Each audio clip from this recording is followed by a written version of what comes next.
അപകടകരമായ ചില പ്രയോഗങ്ങൾ വളരെ ശ്രദ്ധയോടുകൂടി MSFകാർ ഓർത്തുവെക്കേണ്ടതുണ്ട് എന്നും യാദൃശ്ചികമായ ഒരു പദപ്രയോഗമല്ലാതെന്നും നിങ്ങൾ മനസ്സിലാക്കണമെന്നാണ് ഞാൻ നിങ്ങളോട് പറയുന്നത്. ഇവിടുത്തെ മതതീവ്ര സംഘടനകളോടോ മറ്റേതെങ്കിലും തരത്തിൽ വിയോജിപ്പുകൾ പ്രകടിപ്പിക്കുന്ന മറ്റെല്ലാ സംഘടനകളോടുമോ കൃത്യമായ നിലപാടുകൾ സ്വീകരിച്ചിട്ടുള്ളവരാണ് കേരളത്തിലെ മതേതര സമൂഹവും മുസ്ലിം ലീഗ് പാർട്ടിയും. അവരെ എവിടെ നിർത്തണമെന്നും ഏതു തരത്തിൽ കൈകാര്യം ചെയ്യണമെന്നുമുള്ള കൃത്യമായ ബോധ്യവും കാഴ്ചപ്പാടും കേരളത്തിലെ മതേതര സമൂഹത്തിനുണ്ട്. ആ വിയോജിപ്പുകളെ മുഴുവൻ മാറ്റിവെച്ചുകൊണ്ട് തന്നെ, അല്ലെങ്കിൽ ആ വിയോജിപ്പുകളുമായി ബന്ധപ്പെട്ട ചർച്ചകൾ അങ്ങോട്ട് മാറ്റിവെച്ചുകൊണ്ട് ഞാൻ ചോദിക്കട്ടെ ഒരു ചോദ്യം. എന്താണ് എളമനം കരീം പറഞ്ഞതിന്റെ അർത്ഥം? ഡൽഹിയിൽ പോയി ഇവിടുത്തെ മുസ്ലിം കുട്ടികൾ പഠിക്കുന്നു എന്നാണ്, ഡൽഹിയിലെ യൂണിവേഴ്സിറ്റികളിലേക്ക് അവരെ റിക്രൂട്ട് ചെയ്യുന്നു എന്നാണ്.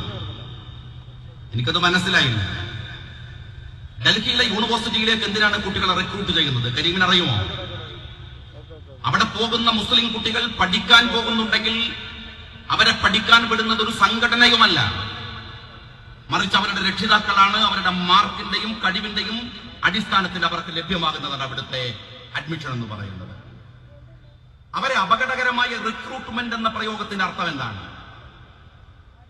തീവ്രവാദത്തിലേക്ക് അവരെ കൊണ്ടുപോയി എത്തിക്കുന്നു എന്നാണ് കരീം സൂചിപ്പിക്കുന്നതെങ്കിൽ ഇതാർക്കു വേണ്ടിയുള്ള സ്റ്റേറ്റ്മെന്റ് ആണ്? ആരെ പിന്തിരിപ്പിക്കാനുള്ള സ്റ്റേറ്റ്മെന്റ് ആണ്? നാദാപുരത്ത് നിന്ന് ഒരുപാട് കുട്ടികൾ ഡൽഹിയിലേക്ക് പോകുന്നു, അവരെ ജമാഅത്തെ ഇസ്ലാമിയിലേക്ക് കൊണ്ടുപോയി ചേർക്കുന്നു എന്നാണ് കരീം പറയുന്നത്. ഞാൻ കരീമിനെ വെല്ലുവിളിക്കുന്നു. നാദാപുരത്ത് നിന്ന് മുസ്ലിം ലീഗിന്റെ രാഷ്ട്രീയ ചരിത്രമുള്ള ഏതെങ്കിലും ഒരു കുടുംബത്തിൽ നിന്ന് ഡൽഹിയിലേക്ക് പോയ ഒരൊറ്റ കുട്ടിയെ നിങ്ങൾക്ക് മുസ്ലിം ലീഗിന്റെ MSF അല്ലാത്ത ഏതെങ്കിലും ഒരു പ്രസ്ഥാനത്തിൽ ചേരുന്നത് കാണിക്കാൻ നിങ്ങൾക്കാവില്ല, നിങ്ങൾക്ക് കഴിയില്ല. ഞങ്ങളുടെ കുട്ടികളെ പഠിക്കാൻ വിടുന്നതിനെയാണ് റിക്രൂട്ട്മെന്റ് എന്ന് കരീം പറയുന്നതെങ്കിൽ ഒന്നുകൂടെ ഞാൻ ഉറപ്പിച്ചു പറയുന്നു, ഞങ്ങളുടെ കുട്ടികളെ പറഞ്ഞയക്കുന്നത് 51 വെട്ട് എങ്ങനെ വെട്ടണമെന്നോ, ആളുടെ തല എങ്ങനെ കൊയ്യണമെന്നോ, ആളുകളെ എങ്ങനെ ഭീഷണിപ്പെടുത്തണമോ എന്ന് പഠിപ്പിക്കുന്ന കമ്മ്യൂണിസ്റ്റ് യൂണിവേഴ്സിറ്റിയിലേക്കല്ല, വിജ്ഞാനത്തിന്റെ ഗോപുരങ്ങളിലേക്കാണെങ്കിൽ അവരെ ഇനിയും പറഞ്ഞയക്കാൻ ഞങ്ങൾ ഇവിടെ ആർജവത്തോടെ ഉണ്ടാകുമെന്ന് ഞങ്ങൾ പറയുന്നു. ഇനി എത്ര കുട്ടികൾക്ക് പോകണമോ അവർക്ക് പോകാനുള്ള മുഴുവൻ സൗകര്യങ്ങളും ഒരുക്കി MSF മുസ്ലിം ലീഗും ഇവിടെ ഉണ്ടാകും. മിസ്റ്റർ കരീം, നിങ്ങൾ മനസ്സിലാക്കിക്കൊള്ളു. ഈ കുട്ടികൾ അവരുടെ പഠനത്തിന്റെ സാധ്യതയെ ഈ പഠിക്കുന്ന കുട്ടികളോട് നിങ്ങൾക്ക് എന്താണ് ഇത്ര വിരോധം? നിങ്ങൾക്കറിയുമോ? നിങ്ങൾ പറയുന്ന ചില പ്രയോഗങ്ങളുണ്ട്. വിജയരാഘവനാണെങ്കിൽ തലക്ക് വെളിവില്ലാത്തവനാണെന്ന് വെക്കാം. മിസ്റ്റർ കരീം, താങ്കളും അങ്ങനെയാണോ? ഞാൻ ചോദിക്കുന്നത്, നിങ്ങൾ ഈ പറയുന്നതിന്റെ അർത്ഥത്തെക്കുറിച്ച് നിങ്ങൾ ചിന്തിച്ചു നോക്കിയിട്ടുണ്ടോ? ഇന്ന് ലോകത്ത് മുഴുവൻ, ഇന്ത്യയിലെ 5 സ്റ്റേറ്റുകളിലടക്കം നിയമങ്ങൾ കൊണ്ടുവന്ന ഒരു പ്രയോഗമുണ്ട്. അതിന്റെ പേര് ലവ് ജിഹാദ് എന്നാണ്. നിങ്ങൾ ചിന്തിച്ചു നോക്കിയിട്ടുണ്ടോ? ആ പ്രയോഗം ആര് നടത്തിയതാണ്? കുട്ടികളല്ലേ നിങ്ങൾ, വിദ്യാർത്ഥികളല്ലേ നിങ്ങൾ? നിങ്ങൾ റിസർച്ച് ചെയ്ത് നോക്കൂ. അങ്ങനെ ഒരു പ്രയോഗം ഭൂമി മലയാളത്തിൽ, അല്ലെങ്കിൽ ഈ ഭൂമിയിൽ, ലോകത്ത് അങ്ങനെ ഒരു പ്രയോഗം നടത്തിയ ആദ്യത്തെ നാവ് VS അച്യുതാനന്ദന്റേതാണ്. അയാളതങ്ങ് പറഞ്ഞുപോയി. ഫലം എന്തെന്നറിയുമോ? 5 സ്റ്റേറ്റുകളിൽ ഈ ലവ് ജിഹാദിന്റെ പേരിൽ നിയമം കൊണ്ടുവന്നു. നിരവധി ആളുകൾ കൊല്ലപ്പെട്ടു.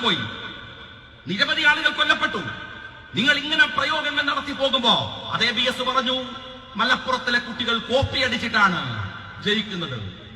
അപ്പൊ ഡൽഹി യൂണിവേഴ്സിറ്റിയിലേക്ക് കുട്ടികൾ പോകുന്നത് ഏത് കോലത്തിലാണെന്ന് കരീമൊന്ന് വിശദീകരിക്കണം, അതുകൂടെ പറയണം.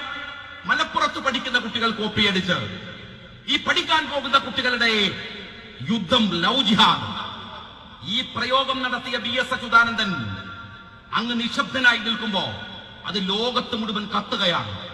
ഇന്ത്യയിലെ 5 സ്റ്റേറ്റുകളിൽ നിയമമാവുകയാണ്. അവിടങ്ങളിൽ മുഴുവൻ കുഴപ്പങ്ങൾ ഉണ്ടാവുകയാണ്. എത്ര അപകടകരമായ പദപ്രയോഗങ്ങളാണ് കമ്മ്യൂണിസ്റ്റുകാരാ ഒരു ജനതയ്ക്ക് നേരെ, ഒരു സമൂഹത്തിന് നേരെ നിങ്ങൾ നടത്തുന്നത്. അമേരിക്കയിലെ ഏറ്റവും പ്രസിദ്ധമായ, ലോകത്തിലെ ഏറ്റവും പ്രസിദ്ധമായ യൂണിവേഴ്സിറ്റിയാണ് MIT എന്ന് പറയുന്നത്. അതുപോലെ തന്നെയാണ് ഇന്ത്യയിലെ IIT-യും. MIT-യും IIT-യും തമ്മിൽ ഒരുമിച്ച് ചേർന്ന് ഒരു സർവേ നടത്തി. ടൈംസ് ഓഫ് ഇന്ത്യയുടെ അത് പ്രസിദ്ധീകരിക്കുകയുണ്ടായി. നിങ്ങൾ പരിശോധിച്ചാൽ കാണാം. ആ സർവേ നടത്തിയത് ഫേക്ക് ന്യൂസുകളുടെ ആധിക്യത്തെക്കുറിച്ചും അതിന്റെ നിലനിൽപ്പ്, അതിന്റെ എത്ര കാലം പോകുന്നു എന്നതിനെ കുറിച്ചും അതുണ്ടാക്കുന്ന സമൂഹത്തിലെ കുഴപ്പങ്ങളെ കുറിച്ചുമാണ്.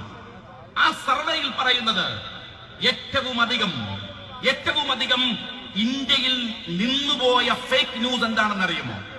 അത് സിവിൽ സർവീസുമായി ബന്ധപ്പെട്ട ലവ് ജിഹാദിന്റെ വാർത്തയാണ്.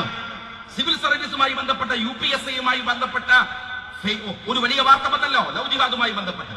ആ വാർത്തയാണ് ഇന്ത്യയുടെ മുഴുവൻ തെരുവുകളിലേക്കും വ്യാപരിച്ച വാർത്ത. അതാണ് എന്തുകൊണ്ടാണ് ഇങ്ങനെ ഒരു ജനതയെ, അവരുടെ വിജ്ഞാനത്തിന് വേണ്ടിയുള്ള അവരുടെ യാത്രയെ എത്ര കഷ്ടപ്പെട്ടിട്ടാണ് ഒരു ജനത ഇവിടെ എത്തിയതെന്ന് നിങ്ങൾക്കറിയുമോ? ഇളമരം കരീം, നിങ്ങളുടെ കോൺട്രിബ്യൂഷൻ എന്താണ് അതിനകത്ത്? നിങ്ങൾ എത്രയോ കൊല്ലം ഭരിച്ച ബംഗാളി, അവരെ രക്ഷപ്പെടുത്താൻ വേണ്ടി നിങ്ങൾ ഇപ്പോഴും അല്ലെങ്കിൽ ഒരു ജനത മുഴുവൻ കഷ്ടപ്പെടുകയാണ്. അവരുടെ അവസ്ഥ എന്താണ്?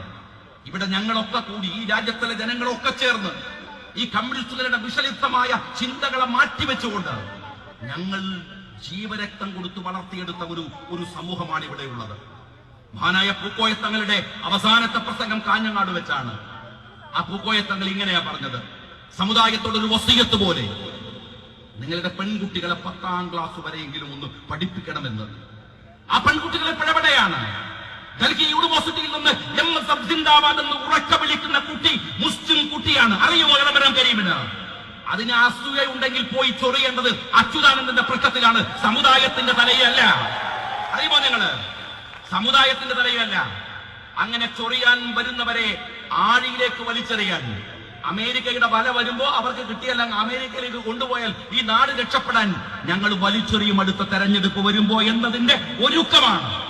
അതിന്റെ സജ്ജമായ ഒരു സമൂഹത്തെയാണ് MSF ഇവിടെ ഉണ്ടാക്കിയിട്ടുള്ളത്. ഈ സമരത്തിന് അഭിവാദ്യങ്ങൾ നേർന്നുകൊണ്ട് നിർത്തുന്നു. ജയ് ഹിന്ദ്.